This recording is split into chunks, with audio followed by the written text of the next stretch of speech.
Good morning.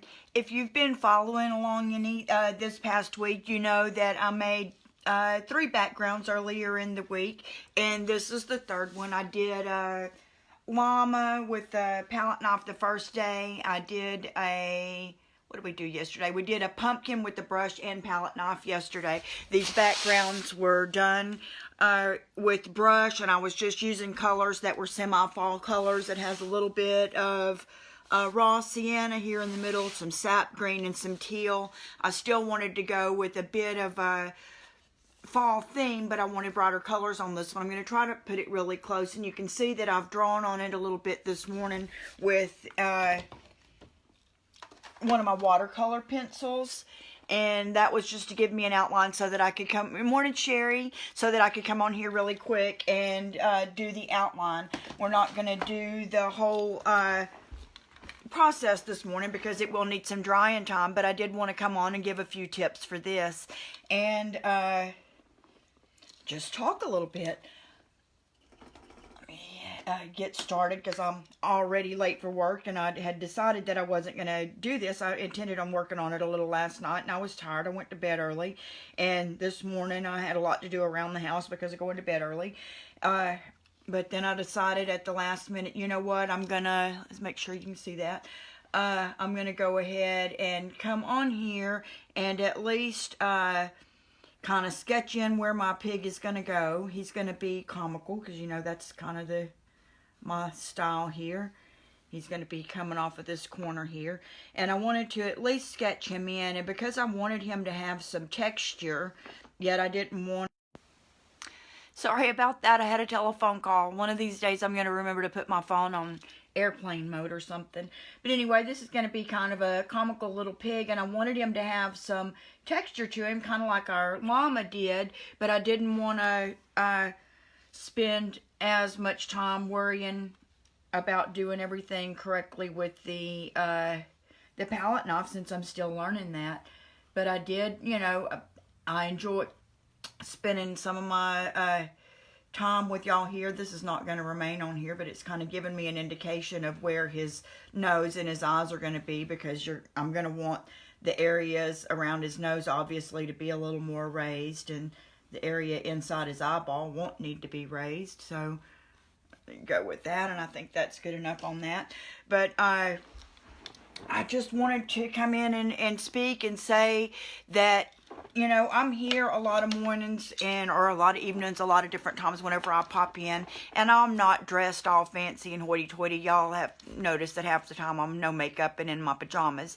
And as a middle-aged woman, I was raised in a time where you just didn't leave your house without being fixed up. And I have always been that way. I've even taught my employees that way, that it's very important to respect the way you look and to take care of yourself. And a lot of people who are in my position, who are coming on the internet and doing these things, they ahead of time, you know, put them on a set of pearls and fix up the hair and look really nice. But that's not, I'm wanting, my whole point of all of this, I'm going to get a little bit of gesso. Remember yesterday I had, and my palette's really thin now, some gesso in here. Well, I'm just going to be filling him in to try to cover up some of this green and blue that'll be behind him that I've already put there.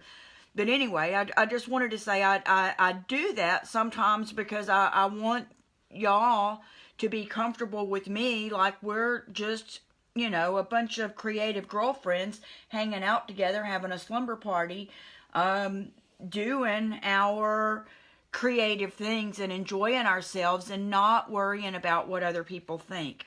I was raised to worry about what other people think, and I was raised to worry about whether things were done right or properly or perfectly and all of those things. And I still believe that. I mean, I'm getting ready for work now and I have my makeup on. I'm not going to go to work looking like like I just rolled out of bed.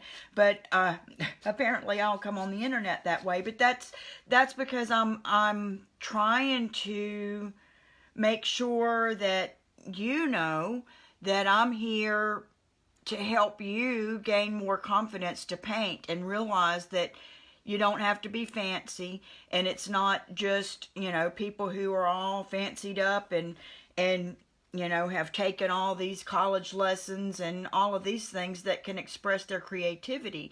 This is for all of us, and especially once you get to the age to where, you know, your kids are gone and your grandkids don't visit as often anymore and all of those things, you have a lot of time to spend with yourself. And if you're not happy with yourself as who you are, then life isn't going to be as enjoyable as it should be. And we only get, you know, one opportunity in this life to come through and be ourselves and enjoy ourselves and do things that give us fulfillment.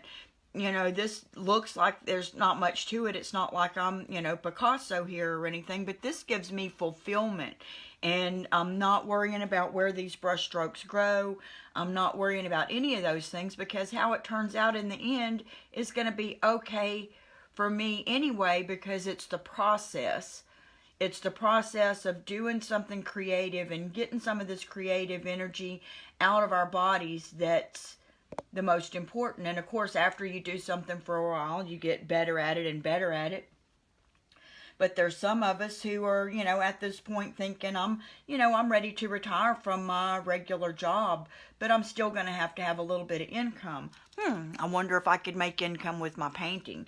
Well, I don't know that I would make income with my painting, but there's going to be some people who pick up, and I have sold paintings, so I'm not trying to criticize myself there, but I just want to let you know that I'm here to help you build confidence in yourself and try things. I want to see pictures of what you've done. I'm going to be proud of you for picking up the brush and attempting something that you were afraid to do a week ago because you were worried about whether somebody was going to judge you for it, or whether you were going to be good enough, or whether your hands could still be still enough anymore. And all of those things you can adapt. Maybe your hands aren't still enough to do a very detailed rose anymore, but you can take a big old finger and do a finger painted rose. I promise you that, because we've seen me do it, and I only have 70% use of my wrist and hand.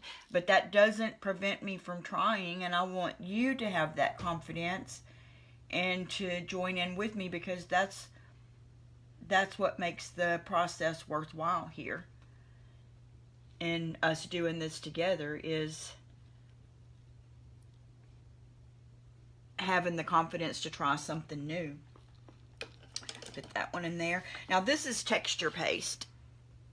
It's probably backwards, but what this does is if I'm using a paint that's thinner, and my paint is thinner today, I just put it, see if I can hold it up there, I just put a new blob of the tan color I'm going to use on top of the overly wet blob that's been in my palette all week long, because I do like to use the wet palette.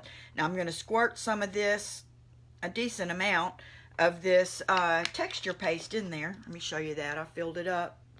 And I'm going to mash that together. It's not going to change the color of that, but it's going to make it thicker and give it more texture. And I wanted to show you something else. When I was digging out my wax brushes this morning to bring to work, because I'm going to work on a wax project there later, I found my plastic palette knives, and I was using this one yesterday, and you can see exactly how small that was. Now that's good for detail work, but when you're trying to hurry through it and things like that, like I'm about to be doing, I definitely feel like I can work better with the bigger one. So what I'm wanting to do now is I'm probably going to add more colors to this pig. I still haven't decided for sure yet. But I'm going to start him out with the flesh tone, because that'll be a good base to make sure that all this white is covered up and that all the green and blue underneath is covered up. And this is the reason why a lot of people don't do their backgrounds first, because for one, why waste the paint that's underneath that's now wasted? And for two, then you have to cover it up, but paint does cover it up. And whether you do it or don't do it, for me, it's part of my creative process, because I have a canvas ready to go. I feel like I can jump out of bed at any time and get started on something. So whatever method that works for you to feel like that you will get more done or be more likely to get more done, maybe you just need to leave your supplies out overnight so that you can get to them. Or maybe you're like me and you want to have a canvas partially started and something going in your mind as to what you're going to want on there, and just do a background and then cover it up like I'm doing now. That's, to me, that's the easy way, and that's the way that I prefer to do it.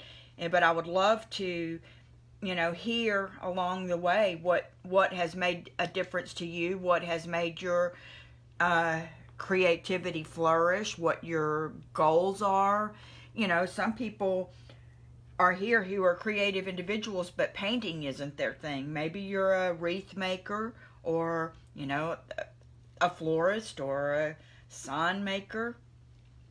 We're all creatives, and I actually am a licensed florist, and I do that too, and make some signs, because I don't want to do the same thing all over again. I want to do something different, and just every time I get a new idea, I want to try it. So that's what I like to do. And I like to make sure that other people feel good about themselves. So that's why I'm not just here doing this by myself in my room this morning, and I'm doing this live on this page, because I'm hoping that just seeing me here going at it is going to make somebody else who's going to be home today go, you know what, today I'm going to get out my paintbrushes, or today I'm going to get out my wreath making supplies, and I'm going to do something creative, and I'm going to have a good day that's just for me. If there's dishes in the sink, they can be there later. I can wash them tonight, or I can wash them tomorrow. Or if the carpet needs vacuuming, I can vacuum after I paint. I'm going to prioritize doing things in my life that I enjoy, and things that aren't as important can be put on a back burner. So that's my perspective on where I'm at this age in my life.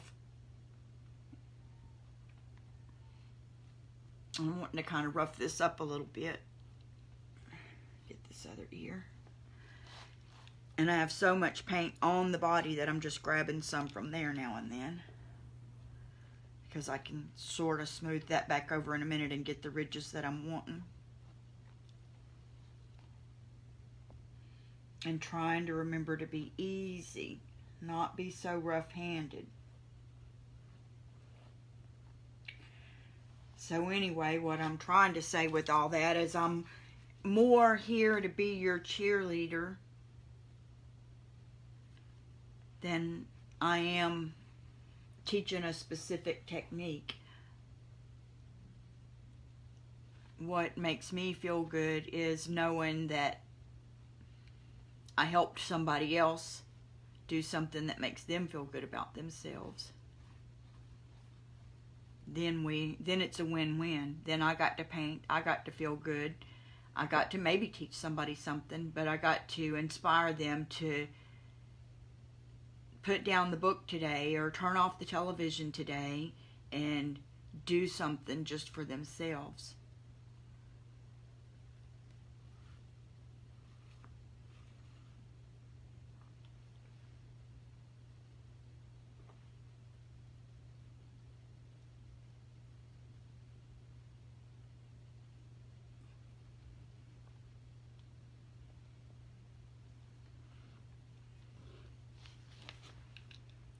Get a little bit more here.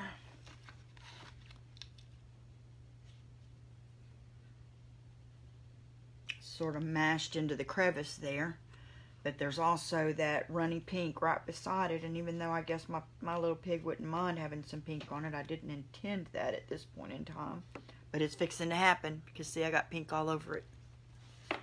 This is going to be a surprise. Surprise, piggy. You fixing to have pink on your face. Maybe I should put some pink down here on its cheeks like I did the llama. And it just became a girl piggy. You know, pink, a lot of pigs do have kind of it's more of a pink skin than a beige skin anyway. But tonight, once this rough surface is on here on my underneath, I'm going to come back with my brushes because I'm more comfortable and confident painting with the brushes. But it's already going to have all the raised ridges and things that would have been present if I had done that last part with the palette knife. So maybe I'm trying to do a palette knife cheat. Maybe that's what we should call this, the palette knife cheat.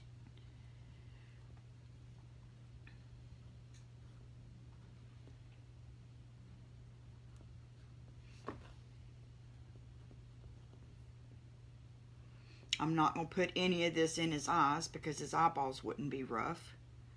They would be smooth.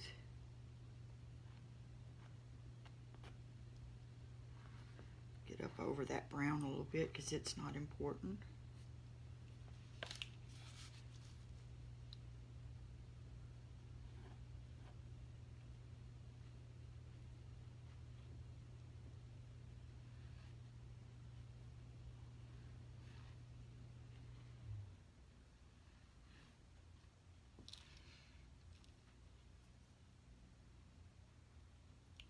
Maybe this little piggy will go to market.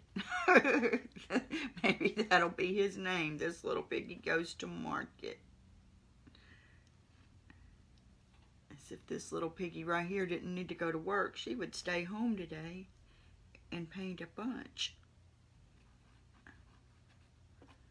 That's one of the bonus things that's happened out of my business is I can at least have my own schedule now. When I first opened my store 10 years ago, I worked 7 to 7. I worked open to close, and I worked the cash register, and I did the open and closing duties and the cleaning and everything else that has to be done in a business during the day.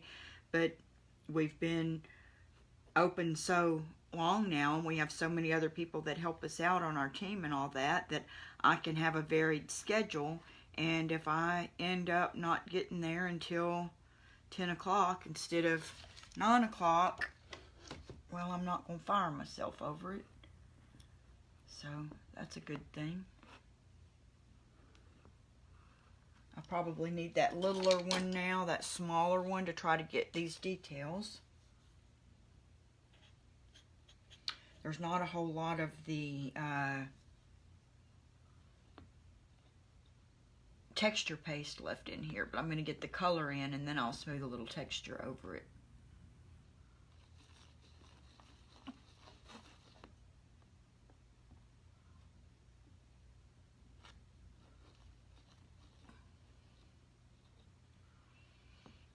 Move these this way because you know this pig would have some wrinkles right here above his nose, and he would have some wrinkles here around his nose, so I'm going to put those in with my texture. Grab a little bit of this from up there and a little bit of this from up here. Make sure that I get it all around there.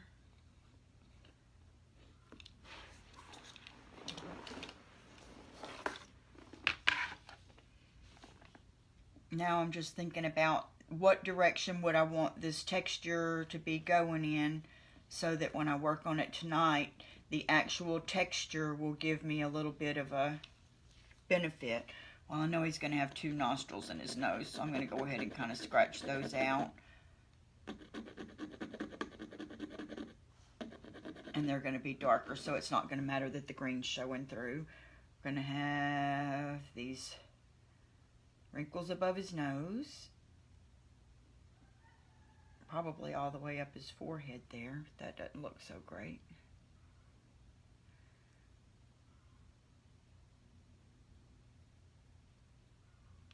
And there'll be a little bit, his nose is raised, so it'll go around this way a little bit.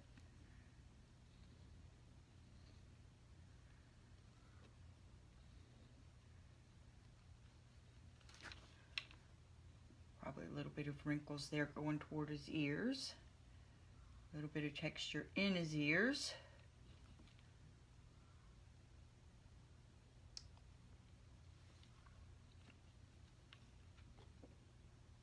And boom, I think we are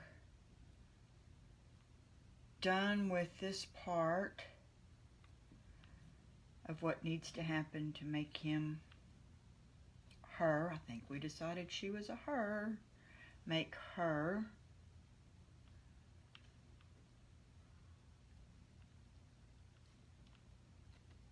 a little more textured tonight.